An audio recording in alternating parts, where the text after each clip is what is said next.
आपने भी वही गुंडागर्दी और लूट का राज चलाया है।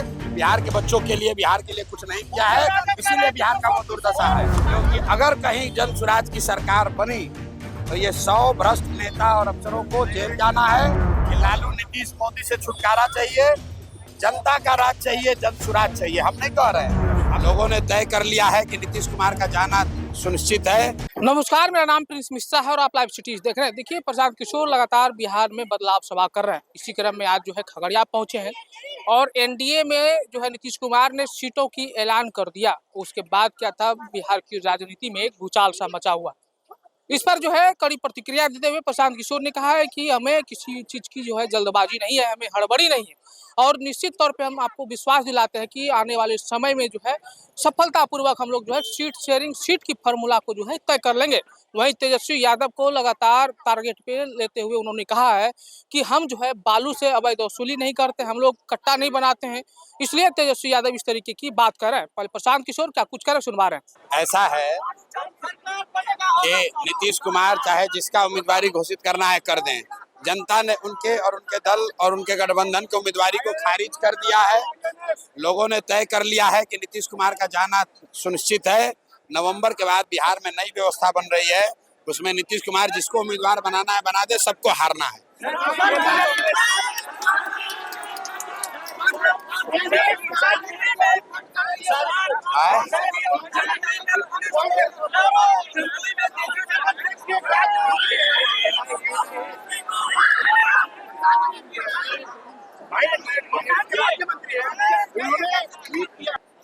भाई, बिहार का मुद्दा छोड़कर ये जो राहुल गांधी आएंगे, कांग्रेसी आएंगे तो मोदी को गाली देंगे, अब मोदी आएंगे तो राहुल गांधी को गाली देंगे। कोई ये नहीं बता रहा है कि भाई बिहार में बेरोजगारी कब खत्म होगा, बिहार से पलायन कब रुकेगा, बिहार में बाढ़ की समस्या कब निपटारा होगा। इसकी बात नहीं हो रही है। राहुल गांधी आएंगे, मोदी को गाली दे देंगे, मोदी जी आएंगे, राहुल गांधी को गाली दे देंगे। इससे बिहार के युवाओं का कोई लेना देना नहीं है। बिहार के युवाओं ने तय कर लिया है इस बार वोट सिर्फ और सिर्फ रोजगार के लिए है, पढ़ाई के लिए है और पलायन बंद करने के लिए। तेजस्वी ने आज पूछा आप जैसे बड़े बड़े नेताओं से 10 सवाल, बिहार में पलायन क्यों नहीं रुक रहा। ठीक है, देखिए, तेजस्वी यादव सवाल पूछ रहे हैं, जबकि जनता को तेजस्वी से पूछना चाहिए कि आपके बाबूजी और माँ रहे 15 वर्ष यहाँ और 3 वर्ष आप रहे डिप्टी सीएम।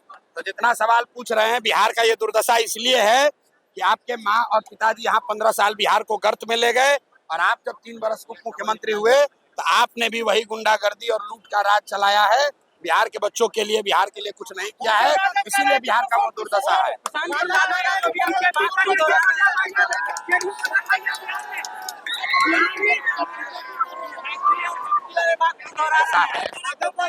रुको,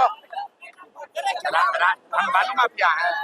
राजद जो है, राजद लालू यादव जैसा चारा चोर है। हम चारा चोर नहीं ना है, बालू माफिया, शराब माफिया नहीं ना है। राजद का जो फंडिंग होता है वो कहाँ से होता है? बालू माफिया से, शराब माफिया से, भ्रष्टाचार से। प्रशांत किशोर सरस्वती का खाते हैं, सरस्वती की कृपा है, इसलिए जो काम किए हैं अपना बुद्धि का खाते हैं। धंधाबाजी नहीं करते हैं, ठेकेदारी नहीं करते हैं, ट्रांसफर पोस्टिंग नहीं करते हैं, शराब और बालू का माफियागिरी नहीं करते हैं। बिहार के लोगों को वो रास्ता बता रहे हैं कि कैसे पढ़ाई के जरिए सरस्वती की कृपा से अपनी गरीबी आप खत्म कर सकते हो। ये बात को समझिए। दिलीप जायसवाल हर जगह से क्या कुछ कर दिया भाई, दिलीप जायसवाल चाहे हमारा जितना तारीफ कर ले, उनको छोड़ना नहीं है। बात दिलीप जायसवाल की नहीं है।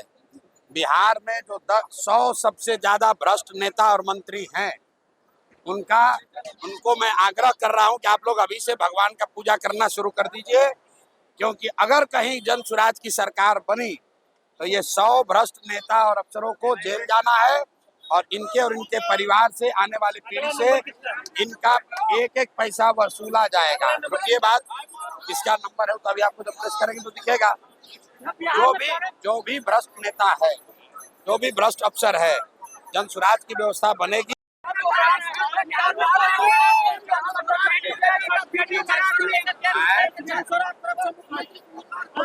अभी अभी यहाँ सब आप सभा में थे ना, क्या रुकिए, आप सभा में थे, कैमरा था आपके पास, लोगों ने क्या कहा कि लालू नीतीश मोदी से छुटकारा चाहिए, जनता का राज चाहिए, जन सुराज चाहिए। हम नहीं कह रहे, हम तो वोट नहीं मांगे, हमने नहीं कहा कि जन सुराज को वोट दीजिए, हमने कहा किसको वोट दोगे, लोगों ने कहा जनता का राज चाहिए, जन सुराज चाहिए, लालू नीतीश मोदी से छुटकारा चाहिए।